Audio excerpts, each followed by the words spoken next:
Hey guys, this is Supersonic Doc here. Today I'm really excited to show you my old school dinosaur Yu-Gi-Oh deck set in March 2007 format. For a long time I've had an avid interest in prehistoric life, and dinosaurs in particular really captured my imagination. So when I learned that there were dinosaur Yu-Gi-Oh cards, I knew that I just had to get my hands on them.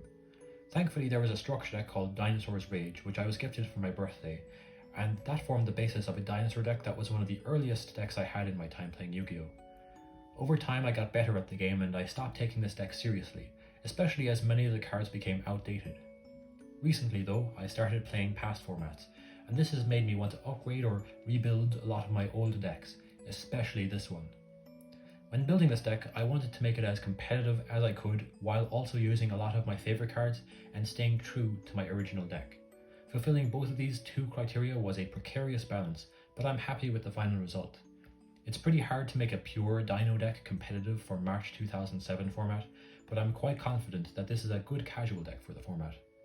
So without further ado, let's get started. To start things off, we have Superconductor Tyranno, who has a very impressive 3300 attack points, surpassing even Blue Eyes White Dragon in terms of attack. His effect is not all that useful all the time, although there are some times when it can come up. You contribute another monster you control to burn your opponent for 1000 damage instead of him attacking for the turn. Then we have Ultimate Tyranno, who is a really good effect. He can attack all monsters the opponent controls once each, and when you consider that he has the same attack point as Blue Eyes, 3000, that's a really powerful card right there. And we also have Black Tyranno with 2600 attack points, and he can attack your opponent directly if the only cards they control are defense position monsters. One of the main strategies of this deck is summoning out high level monsters with high attack points like these. Very important for this deck strategy are the 1-tribute boss monsters. Firstly, there is Dark Triceratops, who has 2400 attack, which is quite standard for a level 5 or 6 monster. He can do piercing battle damage. And then we have Frostosaurus, who is the reason why I chose March 2007 format as the format for this deck. He has a whopping 2600 attack, which is the upper limit of attack for a 1-tribute monster. He came out originally as a rare in Strike of Neos in 2007. The structure deck itself was released in late 2006. I actually had him in my original edition of the deck since I traded for a copy of him before getting the structure deck.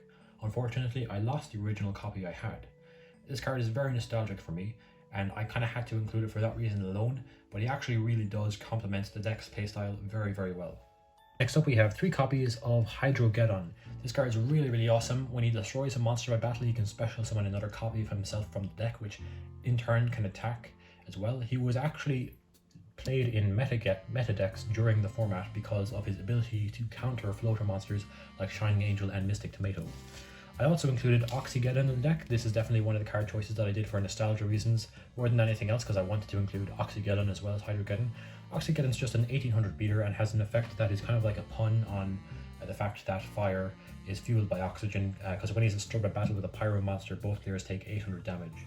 Also play 2 copies of Hyper Hammerhead. He can return any monster he battles with to the hand after damage calculation, so he's a really great card for dealing with fusion monsters or tribute monsters or monsters with high defense. Then I play 2 copies of Gillosaurus, who can special summon himself from the hand for free. The only downside is that if he's summoned in this way, your opponent can special summon a monster from their graveyard, but if you summon him when your opponent doesn't have anything in their graveyard, then that won't matter so much. And also you can turn his downside into an upside in certain situations. More on that later. I played 2 copies of Sabersaurus, a 1900 normal monster beat stick, really strong.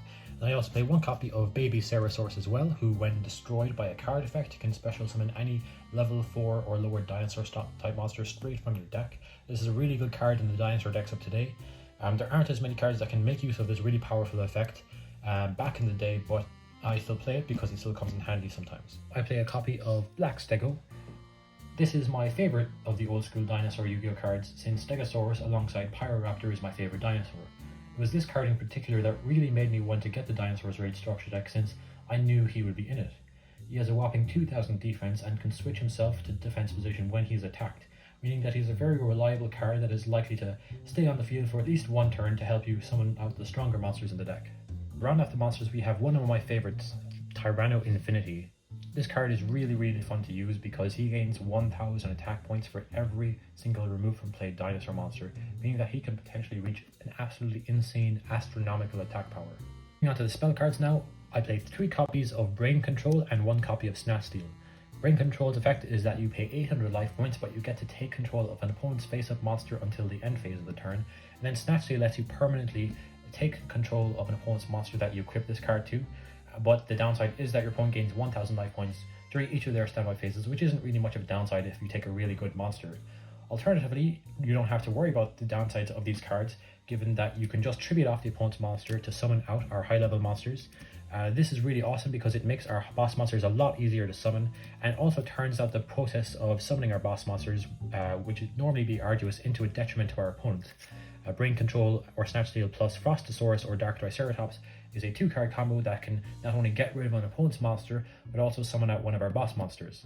Brain Control and Snatch Steal also work very well with Gilosaurus, since you can take control of the opponent's monster that they get to special summon off of Gilosaurus' effect, and then potentially you could even use that extra monster alongside Gilosaurus to summon out one of your 2 tribute boss monsters. I played 2 copies of Lightning Vortex. This card lets you discard a card from your hand to destroy all monsters your opponent controls that are face up, which is really insanely powerful. Great way to deal with annoying monsters your opponent has. The downside of having the discard cost can actually be turned into an advantage, since one of the ways that this deck summons out our high level monsters is by discarding them to the graveyard and then later reviving them back with cards like Premature Burial, which lets you pay 800 life points to special summon a monster from your graveyard. This way you don't have to go to the trouble of actually tribute summoning these guys, which is really awesome. Play 1 copy of Mystical Space Typhoon and 1 copy of Heavy Storm to deal with annoying back row. Then to run off these spell cards, I play 1 copy of Confiscation, which was limited in this format. It lets you pay 1000 life points to look at your opponent's hand, giving you that hand knowledge, and then you get to choose a card from their hand and they have to discard it to the graveyard. This card is insane. Moving on to the trap cards, I played 2 copies of Phoenix Wing Windblast. This card's effect is that you discard a card from your hand and then you choose a card your opponent controls. It can be monster, spell, or trap, can be face up or face down, and then you stack that card onto the top of their deck.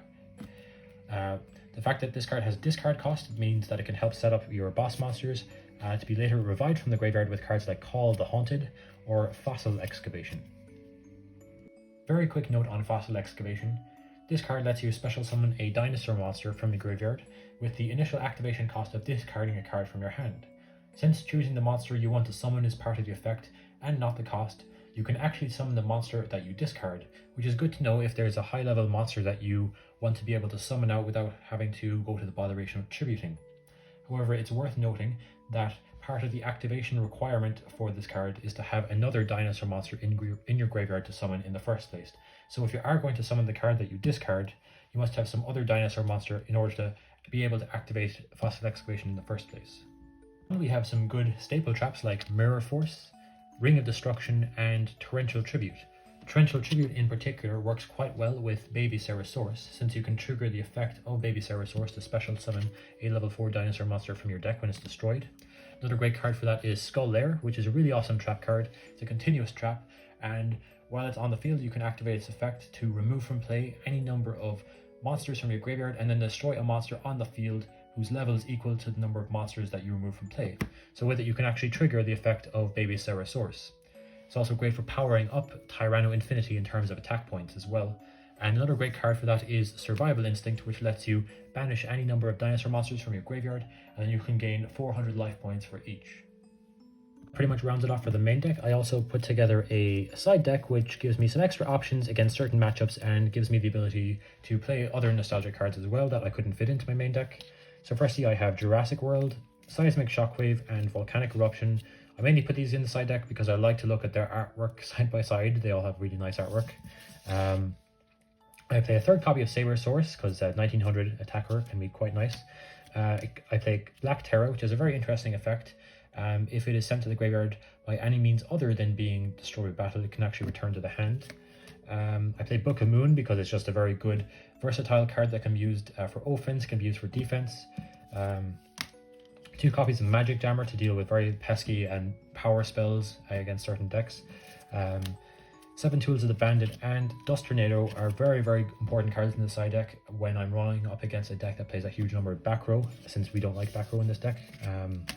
At least not our opponent's back row. And then I also play Swords of Revealing Light because it can be quite handy. And then to deal with flip effect monsters, I play Noble Mana Crossout and Tail Swipe. Tail Swipe is a very interesting spell. If you control a level 5 or higher dinosaur monster, you can return up to 2 cards on your opponent's side of the field to the hand that are either lower level or that are face down on the field. So guys, that's pretty much it for the deck profile. If you've made it this far, thanks so much for watching. If you enjoyed, be sure to leave a like, comment down below what you thought, and subscribe to my channel for more Yu-Gi-Oh content like this.